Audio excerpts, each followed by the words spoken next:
CMRL appeal തള്ളിയിരിക്കുന്നു എന്ന വളരെ പ്രധാനപ്പെട്ട വാർത്ത പുറത്തു വരുന്നു.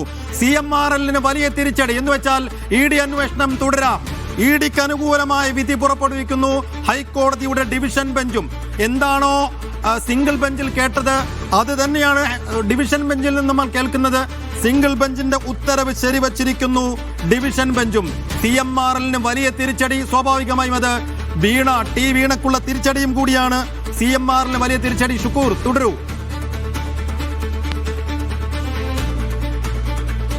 സൈഫുദ്ദീൻ, ഏറ്റവും സുപ്രധാനമായ വിധി വന്നിരിക്കുന്നു. CMRLന്റെ അപ്പീൽ ഹൈക്കോടതി ഡിവിഷൻ ബെഞ്ച് തള്ളിയിരിക്കുന്നു എന്നുള്ളതാണ്. ജസ്റ്റിസ് രാജാ വിജയരാഘവൻ, KV വിജയകുമാർ എന്നിവരടങ്ങിയ ഡിവിഷൻ ബെഞ്ചാണ് CMRLന്റെ അപ്പീൽ ഹർജി തള്ളിയിരിക്കുന്നത്.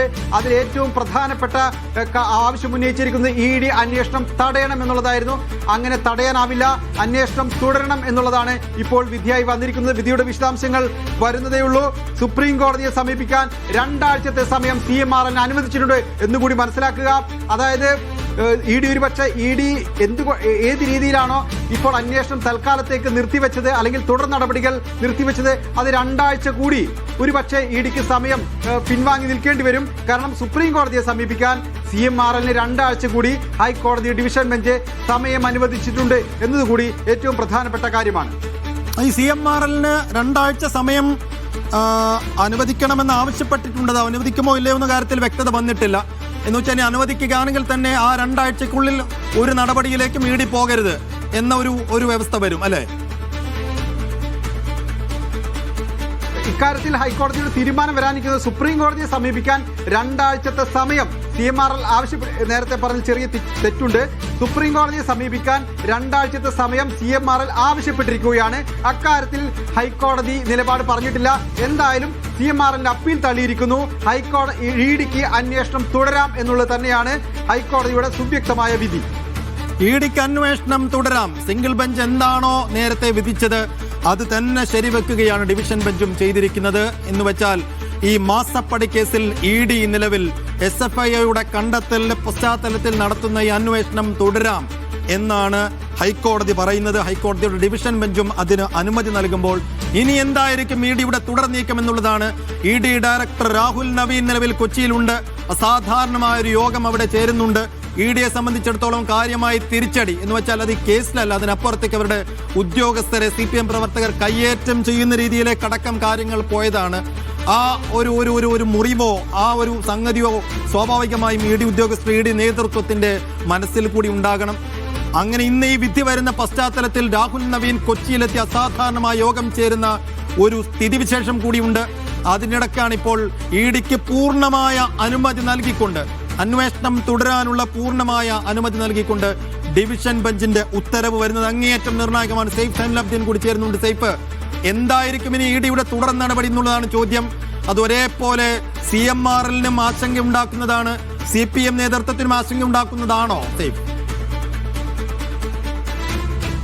അതിനകത്തൊരു സംശയം വേണ്ട സൈഫു. CPM നേതൃത്വത്തിലും പിണറായി വിജയനും വീണയ്ക്കും എല്ലാം ആശങ്ക ഉണ്ടാക്കുന്നതാണ് എന്ന കാര്യത്തിൽ ഒരു സംശയവും വേണ്ട. ആദ്യം സിംഗിൾ ബെഞ്ചിന്റെ വിധി വന്നതിന് പിന്നാലെയാണ് പിറ്റേ ദിവസം രാവിലെ പിണറായി വിജയന്റെ ബേക്കറി ജംഗ്ഷനിലെ വീട്ടിലേക്ക് ED സംഘം എത്തിയത്. അത് ഒരേ സമയം 12 റെയ്ഡ് നടത്തിയത്. ആ വിധിക്ക് പിന്നാലെ പിറ്റേ ദിവസം രാവിലെ 6:30-ക്കാണ് 5:45-നാണ് എത്തിയത്. 6 മണിക്ക് റെയ്ഡ് ആരംഭിക്കുന്നു. ഇന്നിപ്പോ കോടതി പറഞ്ഞത് ഡിവിഷൻ ബെഞ്ചായിരുന്നു, 2-അംഗ ബെഞ്ചായിരുന്നു. ആ ബെഞ്ചിന്റെ വിധി കേൾക്കുമ്പോൾ നമുക്ക് മനസ്സിലാക്കാൻ കഴിയുന്ന ആ വിഷയത്തിൽ അവർ ഇടപെടാൻ ആഗ്രഹിക്കുന്നില്ല. അവർ പ്രത്യേകം എടുത്ത് പറയുന്നുണ്ട് സിംഗിൾ ബെഞ്ചിന്റെ വിധിയുമായി ബന്ധപ്പെട്ട കാര്യത്തിൽ ഒരു തരത്തിലും ഈ കോടതി ഇടപെടാൻ ആഗ്രഹിക്കുന്നില്ല എന്ന് പറഞ്ഞുകൊണ്ടാണ് ഡിസ്മിസ് ചെയ്ത് കളയുന്നത്. അപ്പോൾ കോടതി അതിനകത്ത് ഒരു കാരണവശാലും ഇടപെടാൻ ആഗ്രഹിക്കുന്നില്ല എന്ന് പറയുമ്പോൾ CMRL പറയുന്നുണ്ട് ഞങ്ങൾക്ക് സുപ്രീം കോടതി സമീപിക്കാനുള്ള സമയപരിധിയെങ്കിലും അനുവദിക്കണം എന്ന് പറയുന്നുണ്ട്. അന്വേഷണം തുടർന്നു അതുവരെയെങ്കിലും സ്റ്റേ അനുവദിക്കണം എന്നുള്ള ആവശ്യമാണ് അവർ മുന്നോട്ട് വെച്ചത്. അതും അംഗീകരിക്കപ്പെട്ടിട്ടില്ല എന്നുള്ളത് മറ്റൊരു പ്രധാനപ്പെട്ട കാര്യം. എന്തായാലും ഇതിനകത്തുണ്ടാകുന്ന രാഷ്ട്രീയ നീക്കങ്ങൾ ഇനി ചെറുതായിരിക്കില്ല. ED പലതരത്തിലുള്ള പരിശോധനകൾ വീണയുമായി ബന്ധപ്പെട്ട് നടത്തിക്കഴിഞ്ഞു. എക്സാലോജിക്കിന്റെ ബാങ്ക് ഇടപാടുകളുമായി ബന്ധപ്പെട്ട കാര്യങ്ങൾ വിശദമായി പരിശോധിച്ചതാണ്. ഫോൺ പിടിച്ചെടുത്തതാണ്.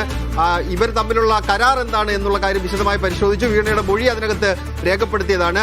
ഇനി അതിനകത്ത് EDക്ക് ചെയ്യാൻ കഴിയുന്ന കാര്യം ED നോട്ടീസ് അയച്ച് വീണയെ വിളിച്ചു വരുത്തുമോ എന്നുള്ളതാണ് ഏറ്റവും പ്രധാനപ്പെട്ട ചോദ്യം. കാരണം ഒരു മൊഴിയെടുപ്പ് കൊണ്ട് കാര്യങ്ങൾ പൂർണ്ണമായി അതിനകത്തൊരു വ്യക്തത അവർക്ക് വന്നു എന്ന് വരില്ല. മാത്രമല്ല അന്ന് ഇറങ്ങിപ്പോകുന്ന വഴി അവർ നേരിട്ട പ്രശ്നങ്ങൾ അത് ചെറുതല്ല തന്നെ. 3 വാഹനങ്ങൾ അടിച്ച് തകർക്കുകയാണ് ചെയ്തത്. അതിനുള്ള പ്രശ്നങ്ങൾ ഇഡിക്ക് ഉണ്ടാകും, സ്വാഭാവികമായിട്ടും ഉണ്ടാകും. അത് ഏത് സംഘമായാലും ഉണ്ടാകും. ഇഡിക്കാകുമ്പോൾ കുറച്ചുകൂടെ കൂടും എന്ന് വേണമെങ്കിൽ നമുക്ക് കണക്കാക്കാം. അതുകൊണ്ട് ഇഡി ഇനി ചെയ്യാൻ പോകുന്നത് ഇവർക്ക് നോട്ടീസ് അയച്ച് വിളിച്ചു വരുത്തലാണോ എന്നുള്ളതാണ് പ്രധാനപ്പെട്ട ചോദ്യം. ശരത് കർത്ത, ശശികർത്തയുടെ മകൻ, ശരണസ് കർത്ത, അദ്ദേഹത്തിനും ചിലപ്പോൾ വീണയ്ക്ക് നോട്ടീസ് നൽകിയേക്കും. ഇവരെ തമ്മിൽ ഒരുമിച്ചിരുത്തി മൊഴിയെടുക്കുകയോ ചോദ്യം ചെയ്യൽ നടത്തിയാലോ ഇതിനകത്തൊരു വ്യക്തത ഉണ്ടാകും എന്ന വിലയിരുത്തലൊക്കെ ഇഡി സംഘത്തിന് ഉണ്ട്. അവർ പൂട്ടാൻ വേണ്ടി തീരുമാനിച്ചുള്ള നീക്കമാണ് എന്നുണ്ടെങ്കിൽ അത് വരും ദിവസങ്ങളിൽ തന്നെ സംഭവിച്ചേക്കും. നാളെയോ മറ്റന്നാളോ ആ നോട്ടീസ് സർവ് ചെയ്യാനുള്ള എല്ലാ സാധ്യതകളും നിലനിൽക്കുന്നുണ്ട്. നോട്ടീസ് നൽകി ഈ ആദ്യത്തെ മൊഴിയിൽ നിന്ന് വ്യത്യസ്തമായ കാര്യങ്ങൾ ഈ രണ്ടാമത്തെ മൊഴിയിൽ കിട്ടുമോ, അല്ലെങ്കിൽ വ്യക്തത വരുത്തേണ്ട ചില കാര്യങ്ങളില്ലയോ തുടങ്ങിയ ചോദ്യങ്ങൾക്കുള്ള ഉത്തരം കണ്ടെത്തേണ്ടിയിരിക്കുന്നു. അതിനകത്ത് ഏറ്റവും പ്രധാനപ്പെട്ടത് നിങ്ങൾ എന്ത് സർവീസാണ് നൽകിയത് എന്നുള്ളതാണ്. SFIക്ക് വീണ നൽകിയ മൊഴിയുടെ വിശദാംശങ്ങൾ നേരത്തെ പുറത്തു വന്നതാണ്. അപ്പോൾ വീണ പറഞ്ഞത് അത് ഇമെയിൽ മുഖേനയുള്ളൊരു കമ്മ്യൂണിക്കേഷൻ അല്ല, നേരിട്ടുള്ള കമ്മ്യൂണിക്കേഷനാണ്. ആ ശശിധരൻ CMRLന്റെ MDയുമായിട്ടുള്ള നേരിട്ടുള്ള കമ്മ്യൂണിക്കേഷനാണ്, അത് ഫോൺ വഴിയുള്ള കമ്മ്യൂണിക്കേഷനും അല്ല. അതുകൊണ്ട് രേഖകൾ അതിനകത്ത് ഇല്ല എന്നുള്ള വാദമാണ് മുന്നോട്ട് വെച്ചത്. ഒരു വാക്കാലുള്ള കമ്മ്യൂണിക്കേഷന്റെ പേരിൽ 2,78,00,000 രൂപ എന്തിനാണ് നൽകിയത് എന്നുള്ള ചോദ്യം സ്വാഭാവികമായിട്ട് ഇഡി ഉന്നയിക്കും. അതിനകത്ത് അവർ പറയുന്ന PMLA ആക്ട് അതിനകത്ത് അവർ ഇൻക്ലൂഡ് ചെയ്യാനുള്ള ഏറ്റവും പ്രധാനപ്പെട്ട കാര്യം സർവീസ് ചെയ്യാതെ പണം കൊടുക്കുക എന്നുള്ളത്, അത് അഴിമതി പണമാണ്, കള്ളപ്പണമായതുകൊണ്ടാണ്, അതിനെ വെളുപ്പിക്കാൻ വേണ്ടി ചെയ്തതാണ് എന്നുള്ളതാണ് ഇഡിയുടെ ഇതിനകത്തെ വാദം. ആ വാദത്തെ ഉയർത്തിപ്പിടിച്ചുകൊണ്ട് PMLA കേസുമായി ബന്ധപ്പെട്ട ചില പരാമർശങ്ങൾ ഇന്ന് ഡിവിഷൻ ബെഞ്ചും നടത്തിയിട്ടുണ്ട്. ആ പരാമർശം ഉയർത്തിപ്പിടിച്ചുകൊണ്ട് ഇഡി അന്വേഷണത്തിലേക്ക് വീണ്ടും ഇറങ്ങാൻ തീരുമാനിച്ചാൽ അത് വീണയ്ക്ക് നോട്ടീസ് നൽകും, വീണയ്ക്ക് നോട്ടീസ് നൽകുന്നതിലേക്ക് എത്തിച്ചേരും എന്ന കാര്യത്തിൽ സംശയത്തിന് ഇട നൽകാതെ നമുക്ക് വേണമെങ്കിൽ അത് പറയാൻ കഴിയും. ഇനിയിപ്പോൾ എന്തായാലും അവർ സുപ്രീം കോടതിയെ സമീപിക്കും. സുപ്രീം കോടതിയെ സമീപിക്കുന്നതിന് മുമ്പ് തന്നെ ഇതിനകത്ത് ഇഡി നീക്കം നടത്തുമോ, നോട്ടീസ് സർവ് ചെയ്തുകൊണ്ട് ഹാജരാവാൻ വേണ്ടിയുള്ള നീക്കം നടത്തുമോ എന്നുള്ള ചോദ്യം കൂടി നിലനിൽക്കുന്നുണ്ട്. അത് വരും സമയങ്ങളിൽ ഇഡിയുടെ നീക്കം എന്താണെന്ന് നമുക്ക് അറിയുകയും ചെയ്യാം.